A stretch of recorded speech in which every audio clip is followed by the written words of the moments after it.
On l'entend souffrir, hurler de douleur sur cette vidéo.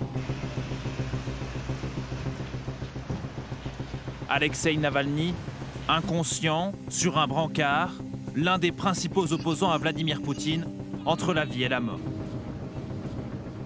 Vladimir Putin and the Kremlin have been implicated in numerous cases of poisoning over the past 20 years. Putin had Novichok, and Navalny had the power of the story. Россия будет свободной! Долой царя!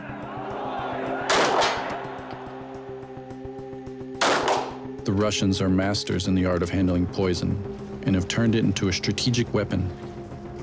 Это то, чего он не добился, будучи офицером КГБ. Он сейчас реализует себя как офицер КГБ. Такой полноценный. Вот у него просто инструментарий увеличился. In each case, just a few grams of poison fuel a tug of war between the West and Russia. The West thought that it would be able to continue cooperation with Mr. Putin. In principle, there is nothing wrong in cooperation, as long as you do that with open eyes and understand that you're fighting against dirty money as well. Struggles for influence, territorial wars, battles over finances and energy. Огромный список западных политиков, у которых вот есть такие ценники, бирочки висят, вот за сколько они готовы продаться путинскому режиму. Each poisoning case is a move in a game of chess, being played since the Cold War, and sheds light on developments since the conflict with Ukraine began. И, кстати, никак иначе не могла закончиться политика умиротворения Владимира Путина, которую проводили все эти годы западной демократии.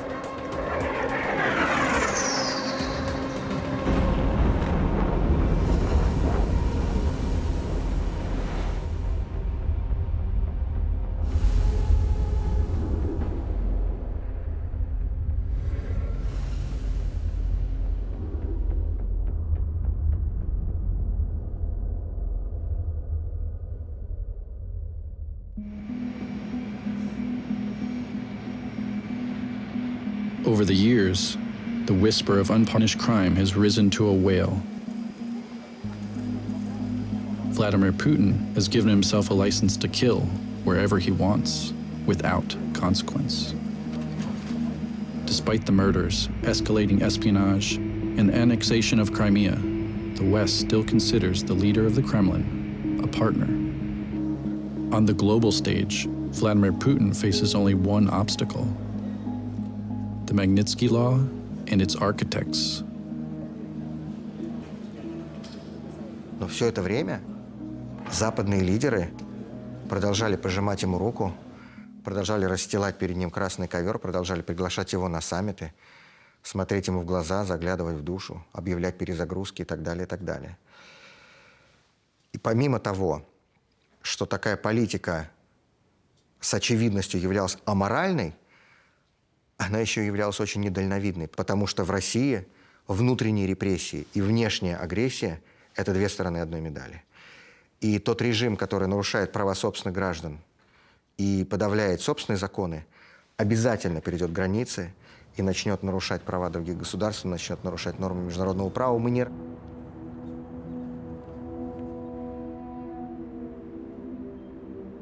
After the Magnitsky Act was passed, Putin saw an opening when the presidential election was taking place in 2016.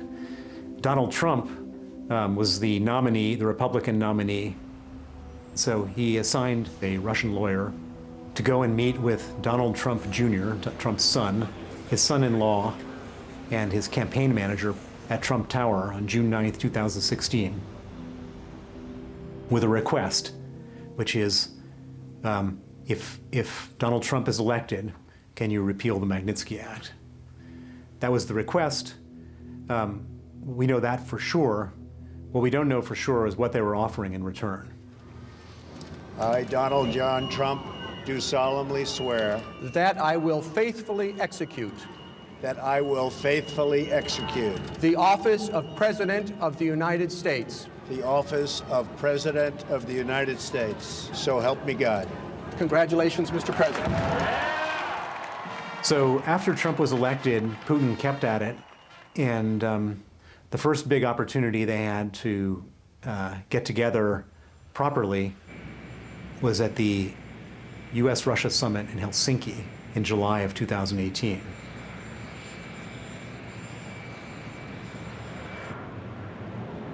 On the flight to Helsinki, I tried to brief Trump on some of the issues that I thought would arise in the summit with Putin, particularly arms control issues, which can be complicated. He spent most of the flight on Air Force One watching the FIFA soccer championships, so I was having trouble kind of getting through. What I worried about was this conversation between Putin, super competent, super experienced, super knowledgeable in exactly what he wanted for Russia, and Donald Trump, who had spent the last few hours before the summit watching soccer games. And then on all of our minds was the forthcoming report from the special counsel investigation of the allegations of collusion between Russia and his 2016 campaign. Late today, the Department of Justice announced it will appoint a former FBI director, Robert Mueller, as an independent special counsel to investigate the Trump administration and allegations of Russian interference with the presidential election.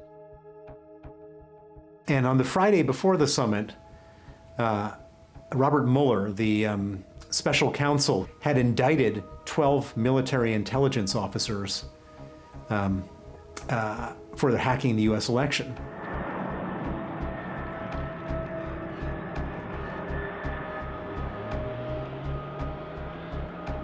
The press conference was in a big hall in the presidential palace, very, very impressive.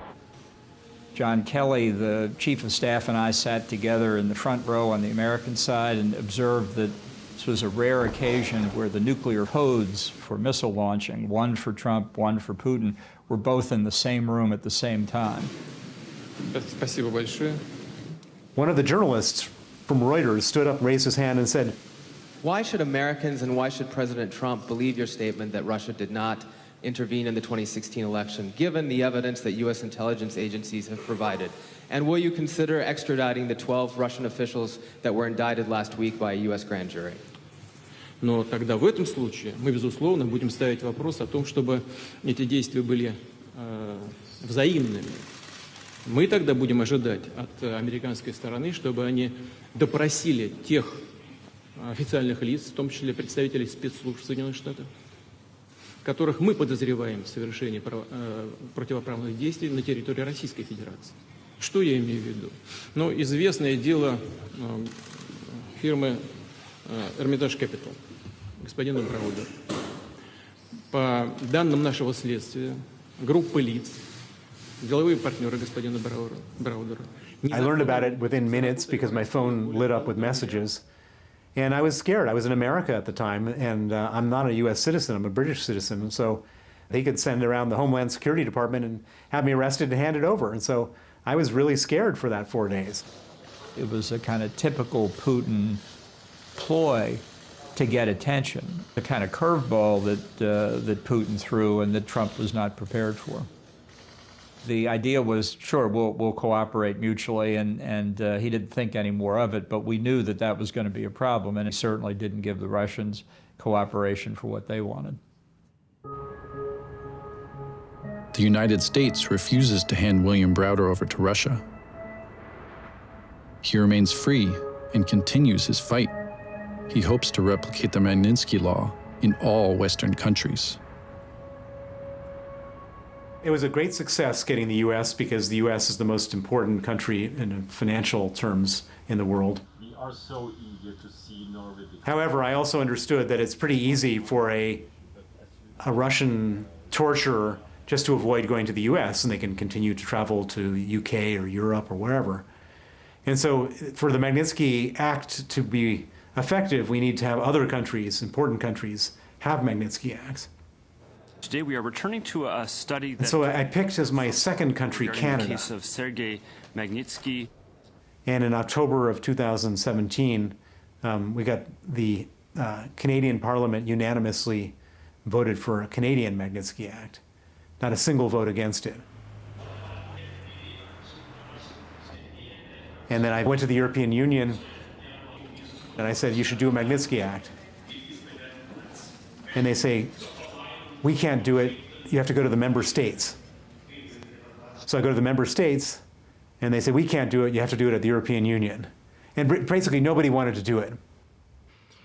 Вот все то время, все те годы, что я участвовал в этой международной кампании за справедливость и ответственность, в этой международной кампании за введение этих персональных санкций в отношении коррупционеров и нарушителей прав человека в России, мне и моим коллегам пришлось столкнуться с чудовищным противодействием со стороны западных чиновников, западных дипломатов, западных финансовых кругов, понятное дело, которые просто лично заинтересованы в этих потоках грязных кремлевских денег. Вот, и они пытались сделать все, чтобы не допустить и остановить принятие этих законов.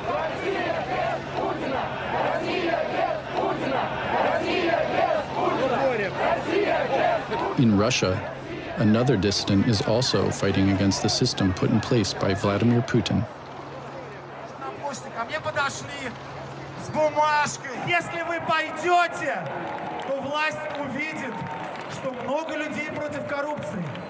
Если вы пойдете, они увидят, что даже несмотря на запрет, люди выходят против цензуры, выходят против блокировок. Пойдете? A lawyer by training, Alexei Navalny investigates the money stolen by the Russian elites, and after the murder of Boris Nemtsov, establishes himself as leader of the opposition.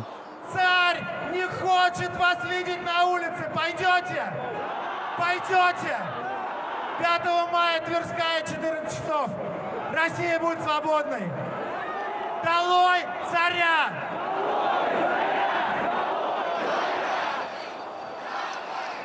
Fear is something which is actually very alien to Navalny.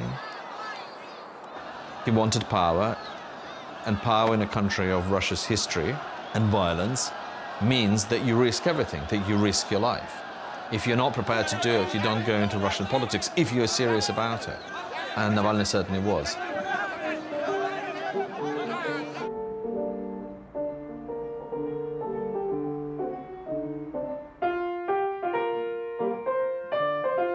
Navalny is somebody I have been writing about for a number of years, is somebody I talk to regularly when I could. He's become an important part of my own life.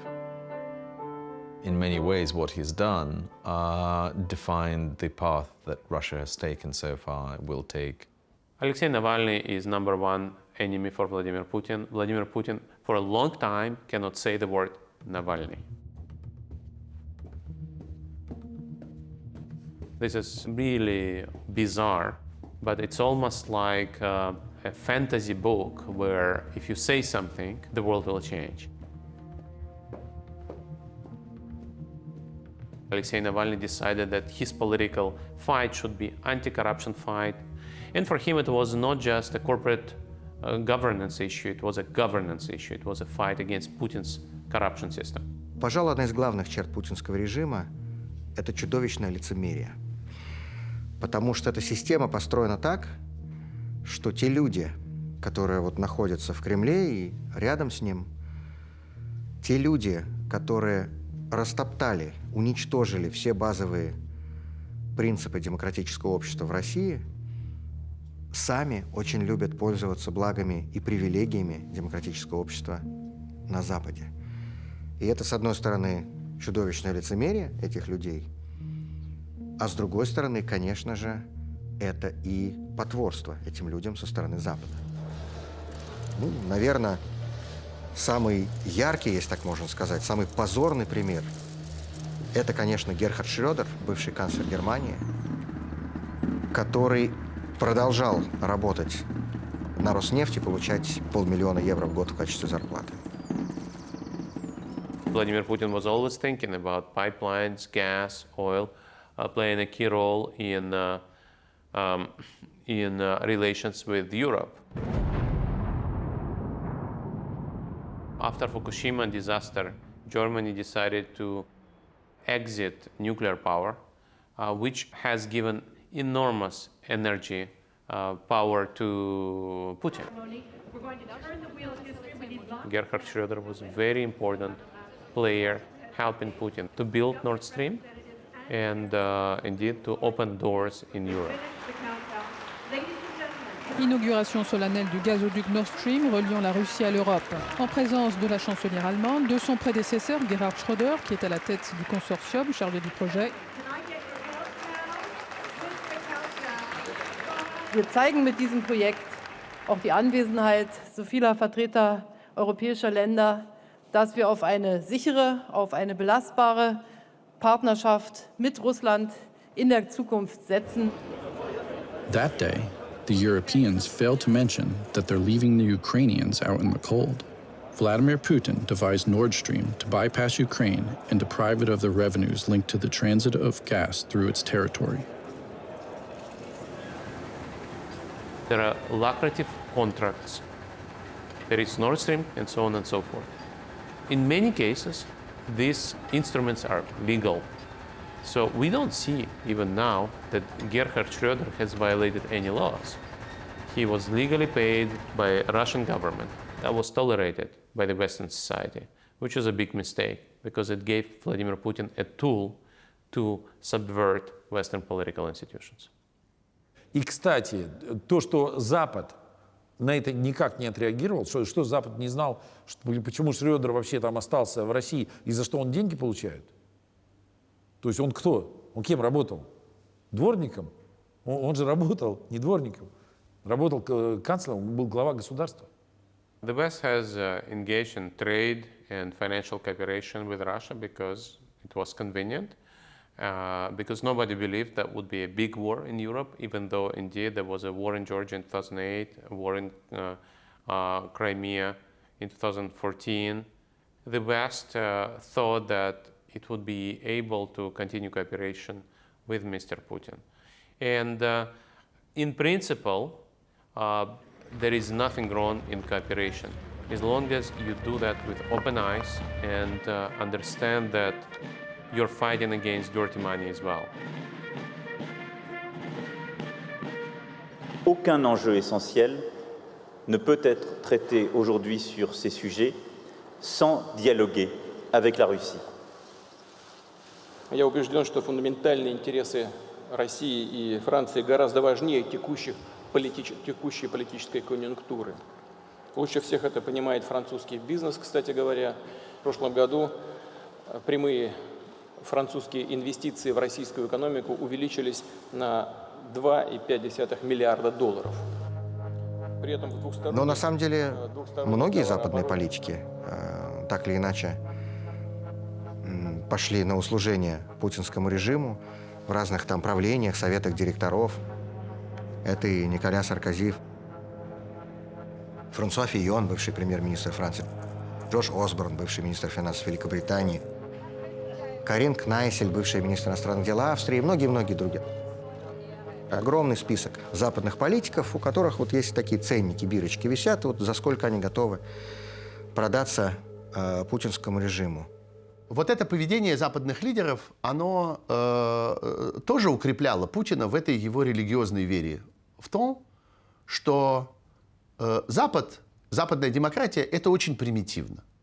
Есть просто практические интересы отдельных политиков, которых всегда можно купить.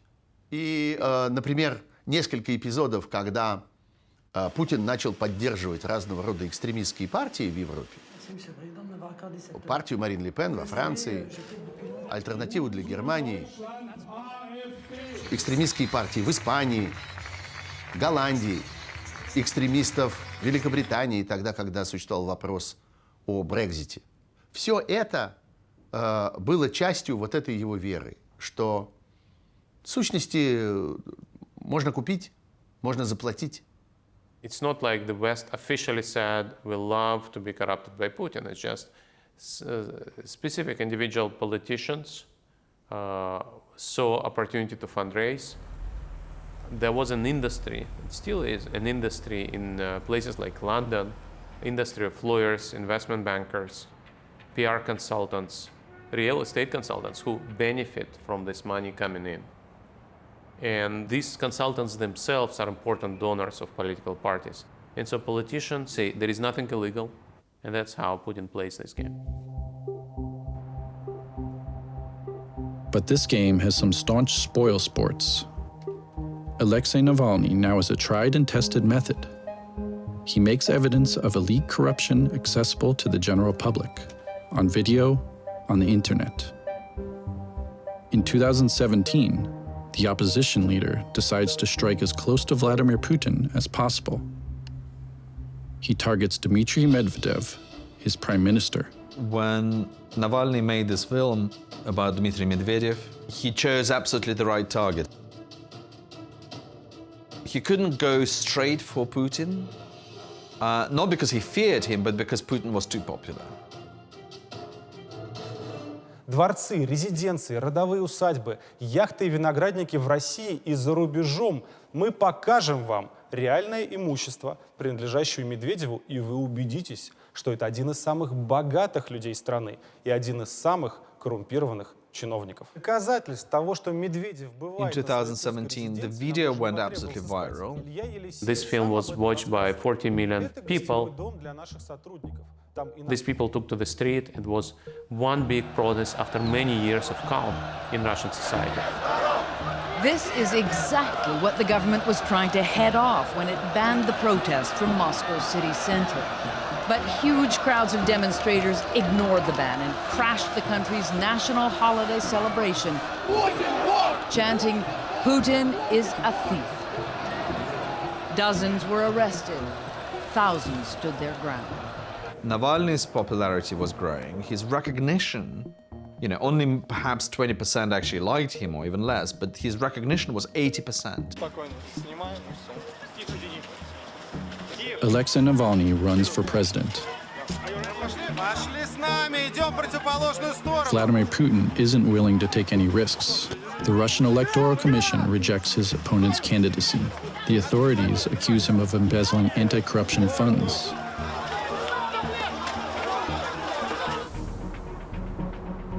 Vladimir Putin is re-elected in 2018 with more than 76% of the vote. The Kremlin continues its offensive on two fronts, against the Russian opposition and against Ukrainian independence. The West remains indifferent, and Germany launches the construction of a second gas pipeline. Berlin donne son feu vert à la construction de Nord Stream 2. Le gazoduc russe a pour objectif de doubler les capacités de son grand frère Nord Stream 1 et permettre à la Russie d'exporter davantage de gaz vers l'Allemagne. There were a couple of heads of state meeting, first with President Macron of France, then with Chancellor Merkel of Germany. Nord Stream 2 came up in both those discussions, and particularly with Merkel. Trump was very, very strong on why the pipeline should be canceled. He saw international relations in many respects through the eyes of an accountant looking at a company's balance sheets. He felt Germany in particular was not having an adequate trade relationship with the United States. They were actually paying money to Russia.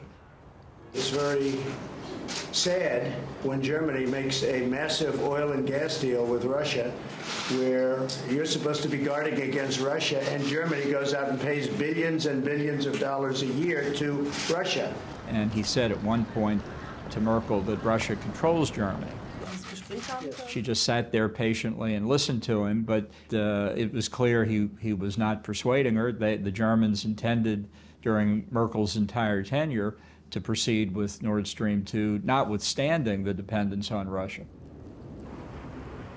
The United States is concerned with the old continent's energy independence, but also wants to sell its shale gas to Europe. Meanwhile, William Browder is learning the intricacies of European politics. In order to expand the Magnitsky Act, the businessman will use the dealings between the member states and Brussels to his advantage. The European Union pretty much blocked us at every different step of the way. But then I found an interesting loophole. I found a bunch of Dutch members of parliament who had all heard the story and been allies for a long time. And they organized a very specialized resolution. And the resolution said, called on the Dutch government to go to the European Union and formally present a European Magnitsky Act. And so they grudgingly, just in the same way as Obama had been, they presented half-heartedly a proposal for a European Magnitsky Act without any intention of it following through. But then I went to Sweden, and then we went to Germany and France and various other places. And so all these people were half-heartedly supporting it at the European level. And as a result, the Magnitsky Act then passed in the European Union. The Magnitsky Act now exists in 33 countries. But to get the Magnitsky Act passed is only half the battle. Getting the Magnitsky Act populated with villains is the second half of the battle. The list of people targeted by the Magnitsky Law grows. Meanwhile, the Russian government tightens its stranglehold. In the summer of 2020, Vladimir Putin has the constitution amended. The limit on the number of presidential terms is abolished. He can now remain in office until 2036 and enjoys lifelong immunity.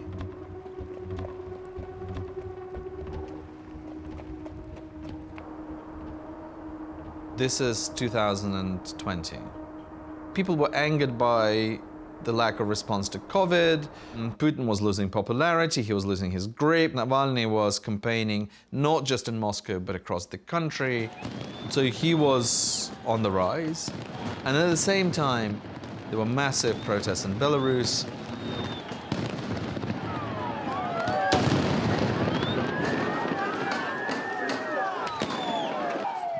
Lukashenko has just declared himself president again for, 250th time. The Kremlin understood at the time that a protest that doesn't have a clear leader, as in Belarus, doesn't have much of a chance. But in Russia, there was a leader. Putin made a decision. It's now time to neutralize him.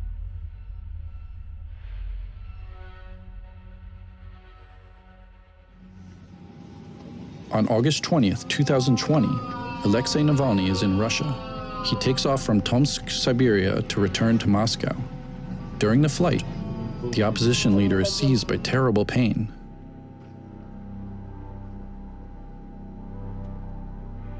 The pilots decide to make an emergency landing in Omsk. Отравление Навального было страшным личным ударом. Так же, как, это уже второй удар, который я получил, а первый это был Борис Немцов. Я очень дружил с Борисом Немцовым. Вот с Навальным тоже.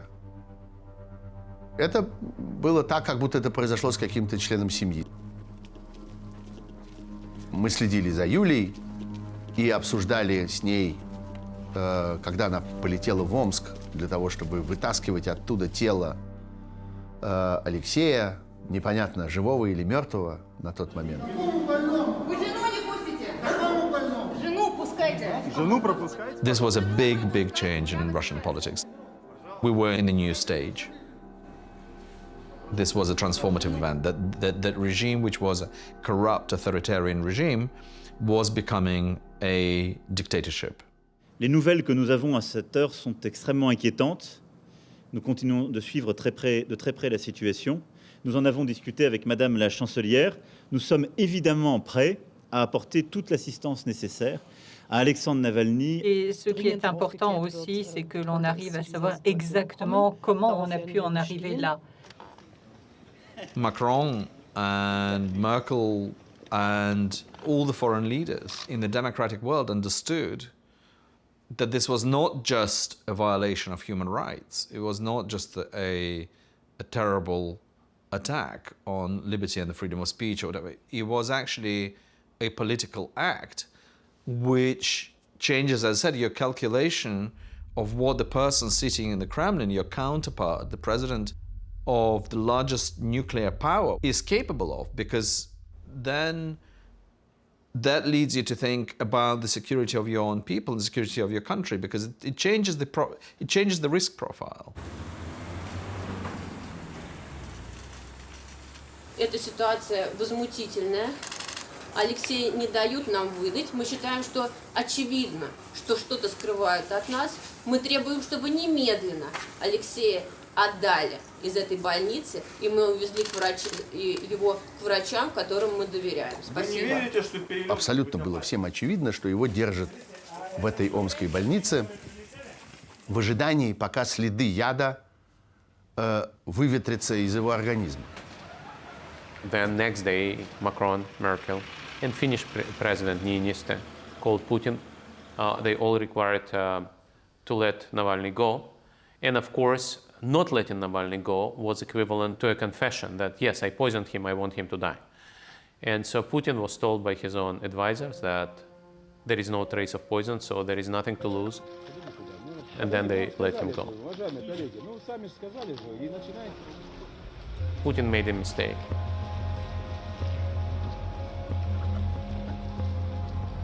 48 hours after the emergency landing, the Kremlin authorizes the transfer of Alexei Navalny to Germany. He is admitted to intensive care in a Berlin hospital and placed in an induced coma. He was in a German clinic in Berlin. They ran the test and then they published the result of the test and they said it was Novichok. Alexei Nawalny ist Opfer eines Verbrechens. Er sollte zum Schweigen gebracht werden. Es stellen sich jetzt sehr schwerwiegende Fragen, die nur die russische Regierung beantworten kann und beantworten muss. With all the attacks that the Kremlin carries out, be it Navalny's assassination attempt, be it the shooting down of the plane Malaysian airliner over Donbass in 2014, the reaction is always the same. The state propaganda, the propaganda machine immediately kicks in and it starts throwing all these different versions of you. He was drinking the night before. He was on medication. He had a sugar drop. All this, oh no, the Germans poisoned him, or he did it himself. And you create so many versions that there is no truth. So by the time the truth comes out saying, well, it's just another version. И есть почва для того, чтобы объявить действия наших немецких коллег абсолютно неприемлемыми, обвиняет нас во всех смертных грехах, и при этом вместе с Францией, кстати сказать, стал главным закоперщиком, главным инициатором обсуждений в Евросоюзе и в НАТО вопроса о введении санкций против Российской Федерации за дело, которое никак и никем не доказано, как нечто содеянное на территории Российской Федерации. Russia is worried about the fate of Nord Stream 2. The project site, already disrupted for months by American sanctions, is now threatened with total shutdown. But realpolitik quickly takes over. Germany, where Alexei Navalny has just come out of a coma, negotiates intensely with the Americans to lift the sanctions. Imposing sanctions on Nord Stream 2 meant imposing sanctions on German companies, on German banks, on European companies and banks. So the question for policymakers in the US, was that really the goal? Was our goal to create an economic war between the United States and our allies in Europe? Ultimately, it wasn't worth it, right? The goal of our policy was to apply pressure to Russia. It wasn't to create economic tension between the United States and Germany. So our perspective at the time was that the most aggressive sanctions against Russian gas would be self-defeating, because ultimately they would achieve Putin's objective, which was to drive a wedge between the United States and Europe.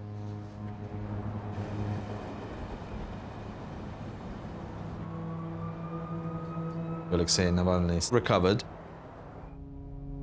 He was discharged from hospital, and he was, while in Berlin, he was doing investigation of who did it together with Bellingcat.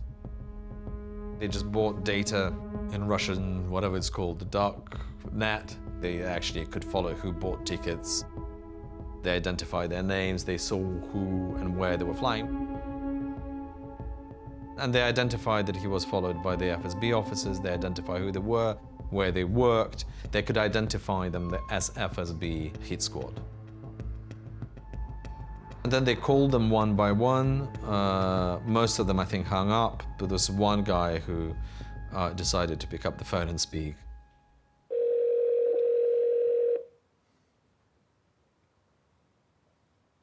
Алло.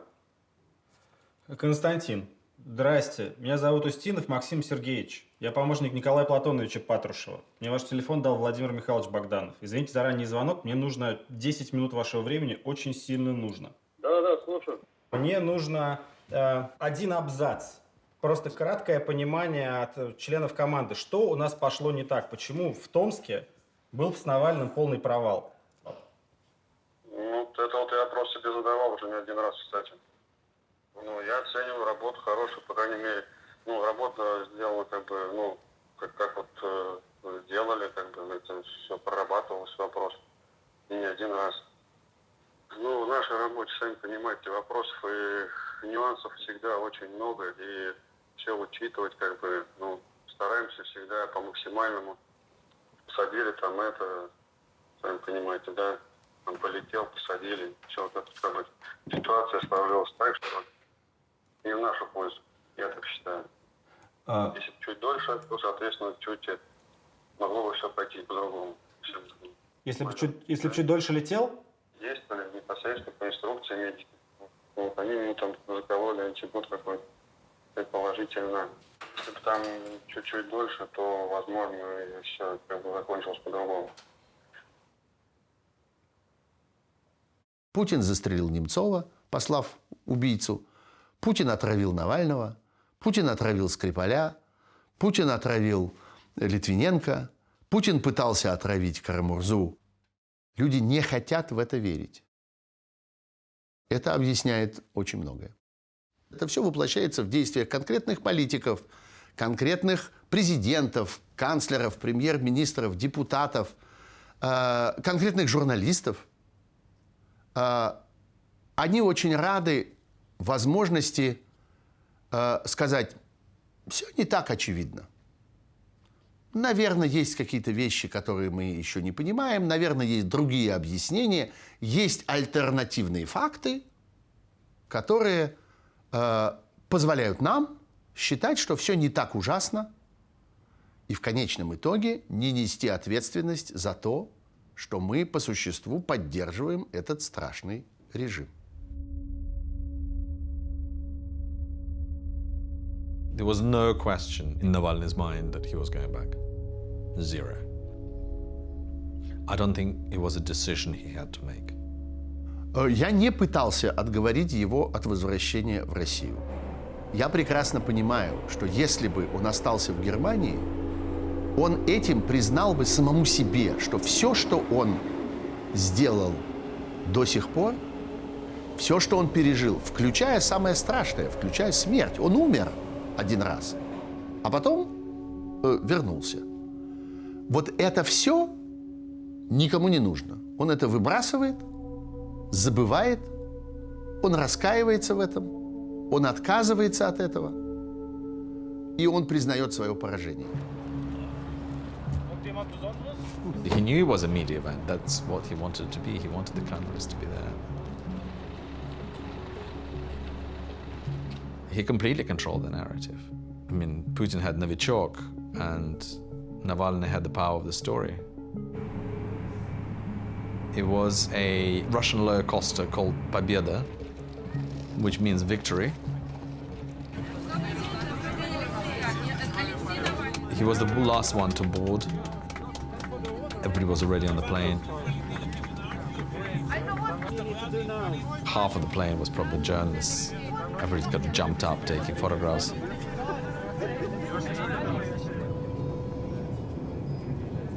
I was actually sitting 2 rows behind him. I passed my boarding pass and said, you know, can you scribble something? Йо, Аркадий, последний раз я передавал записку из ряда в ряд в школе. Я очень рад, что ты летишь в нашем веселом самолете. Сколько? Неизвестно куда. Эй. I wished him good luck. This plane was, Russia, this plane was history. We didn't know where it would go.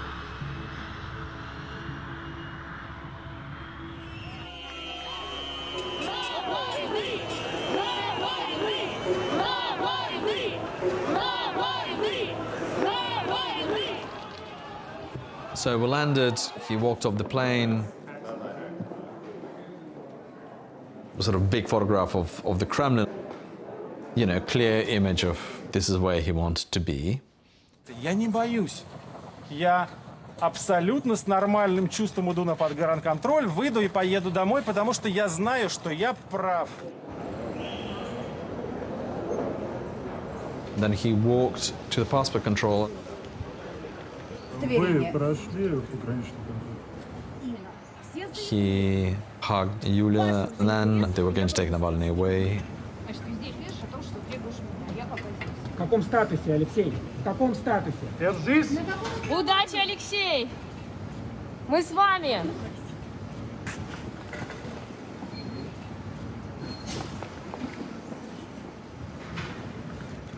Ни у Алексея, ни у его жены Юлии не было ни одной минуты иллюзий относительно того, что, вернувшись в Россию, он окажется в тюрьме, и он окажется в тюрьме надолго.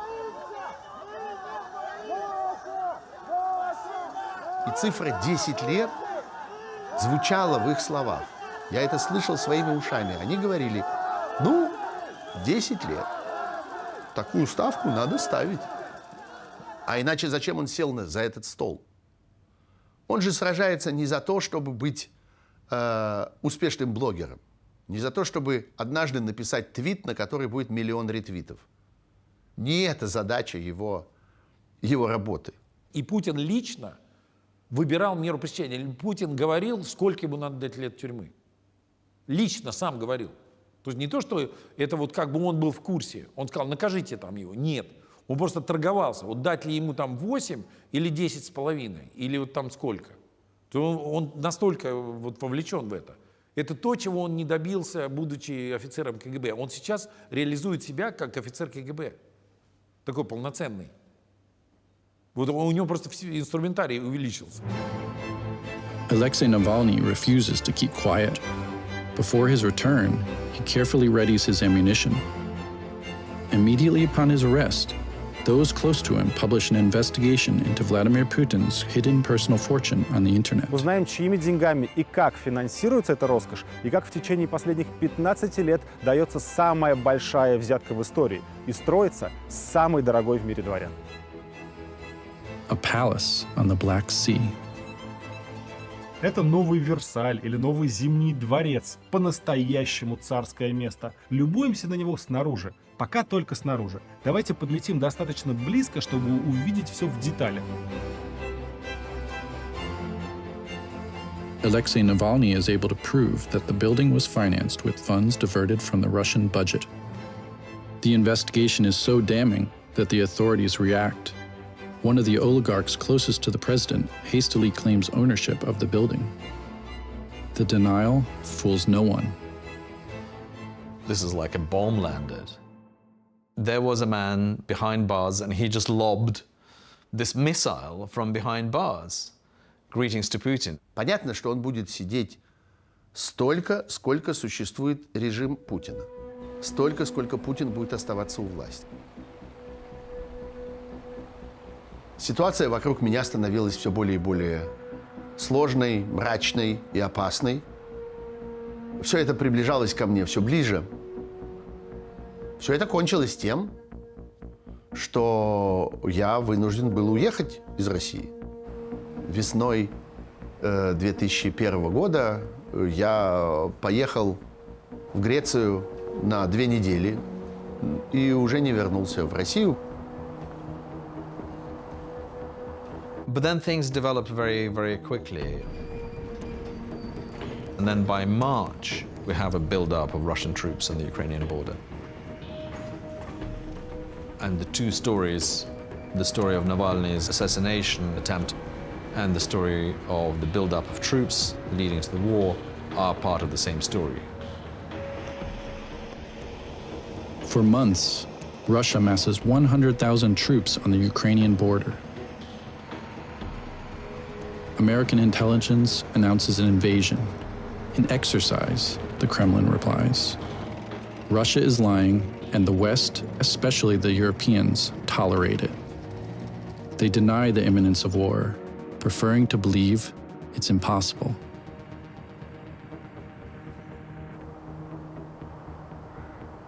Мною принято решение о проведении специальной военной операции. Кто бы ни пытался помешать нам, а тем более создать угрозы для нашей страны, для нашего народа, должны знать, что ответ России будет незамедлительным и приведет вас к таким последствиям, с которыми вы в своей истории еще никогда не сталкивались.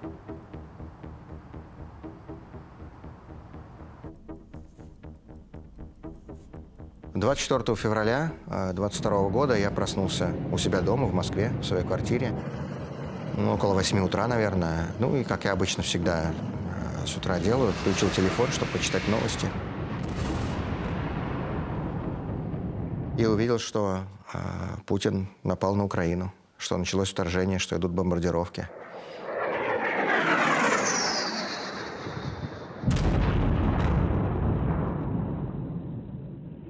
И, кстати, никак иначе не могла закончиться политика умиротворения Владимира Путина, которую проводили все эти годы западной демократии. Потому что весь тот курс, который проводил Владимир Путин, начиная с момента своего прихода к власти в 2000 году, весь тот курс, который включал в себя и внутренние репрессии, и внешнюю агрессию, он не мог закончиться никак иначе, кроме как большой войной в центре Европы. Вот она. The West comes to terms with the obvious. The United States and Europe finally vote for severe sanctions against Russia. The Magnitsky Law is used as a framework for individual sanctions against oligarchs and officials deemed responsible for the war. Europe also decides on economic sanctions against Russian banks, against the military-industrial complex, and even against the sacred Nord Stream 2 gas pipeline. The sanctions that the United States and Europe have imposed on Russia in the last few months have been intense. They've been an 8 out of 10, not a 2 out of 10. The sad part is, though, it's not going to stop him from his war in Ukraine. Once Putin ordered the invasion in a way we had already lost. So what's the point of sanctions now? The number one goal of sanctions is to degrade Russia's ability to do more harm. We've seen under Putin that when Russia's economy grows stronger, he uses those profits to feed his military machine, to modernize his weapons of war that he uses against Russia's neighbors. Now, the goal of sanctions is much simpler. It's not about changing Putin's calculus. It's not about influencing the Kremlin's behavior. It's about making it harder for Putin to fund his military machine.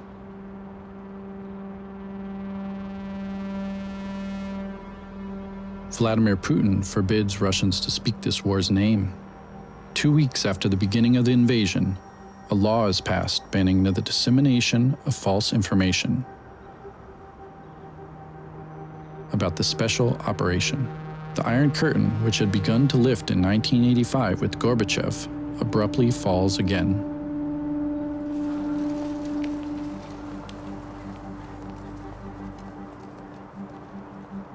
Сегодня окончательно и формально была закрыта радиостанция «Эхо Москвы». Я еду, потому что, а как я могу не ехать? Я сегодня должен быть вместе со своими коллегами, товарищами, соратниками. До последнего времени, собственно, вот до сегодняшнего дня, самая крупная из еще остававшихся действительно независимых средств массовой информации в России, радиостанция, которую слушали миллионы людей, которая позволяла себе говорить правду. Очень просто. Знаете, правда для любой диктатуры, для любого авторитарного режима — это самое опасное, что может быть. Как думаете, что, как вообще? Они могут физически сюда приехать и захватить все, как НТВ было? Я вчера ждал уже. Угу. Я, в принципе, готов. Когда у меня был эфир в субботу, я попрощался в конце, потому что я обычно говорю, что до встречи в следующую субботу, а сейчас я не могу так сказать. И вы бы знаете, знали, сколько людей потом. Да зачем? Да что за алармизм? Я говорю, вот лучше так, на всякий случай. 24 февраля 2022 года Владимир Путин начал 2 войны. Одну войну против Украины, а вторую войну, блицкриг, который он завершил очень быстро и очень эффективно, это была война против того, что осталось от независимых средств массовой информации в России, того, что осталось от гражданского общества в России.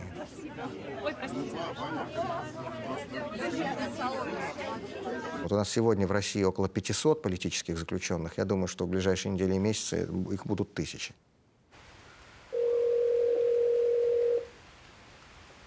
Привет. Давайте попробуем, если быстро, оперативно, вам рассказать, что сказал Владимир Кара-Мурзой. Около 18 часов вечера Владимир Кара-Мурза, паркуясь у своего дома, был задержан группой сотрудников полиции. Причем автобус полицейский ждал его заранее. То есть они заранее знали, кого задерживали.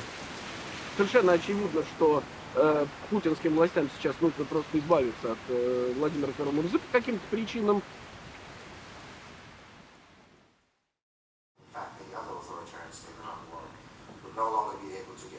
Закон звучит как распространение заведомо ложной информации об использовании российских вооруженных сил. Против Володи было выдвинуто обвинение, основой обвинения была речь, которую он произнес в парламенте штата Аризона. These are very dark times in Russia today. These are times when we have hundreds of political prisoners, so that number is only going to grow now as people are arrested for taking part in anti-war demonstrations. All the major opposition organizations have been crushed and destroyed. All the remaining independent media outlets have been liquidated by the authorities since the start of the war in Ukraine in the past 3 weeks. And every day we hear of new arrests and new detentions and new repressions against our friends.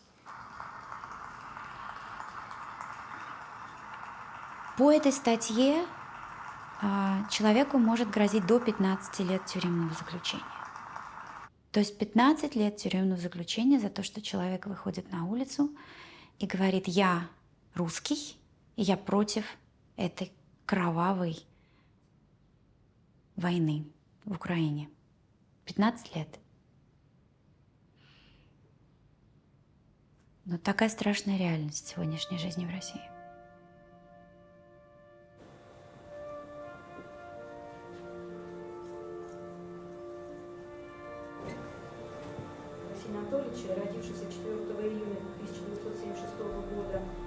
Since he's been arrested, Navalny has been moved from one bad prison to another, from one extraordinary harsh place to even a harsher place. They deprived him of medical care. His conditions have been sort of close to torture. He went on hunger strike. They would have, they were hoping something would happen to him. And all the way through, he's been able to communicate up until now. И делается это исключительно для того, чтобы один человек держал вот эту свою личную власть.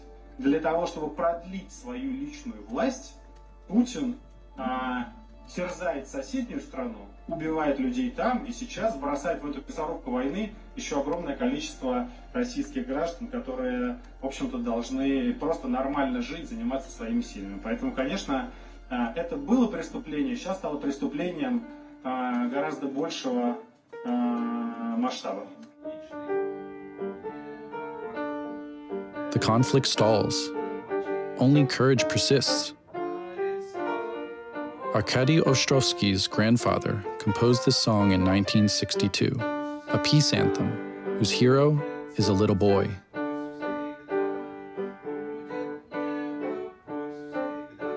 Since the beginning of the invasion of Ukraine, it has been sung by Russians protesting against the war.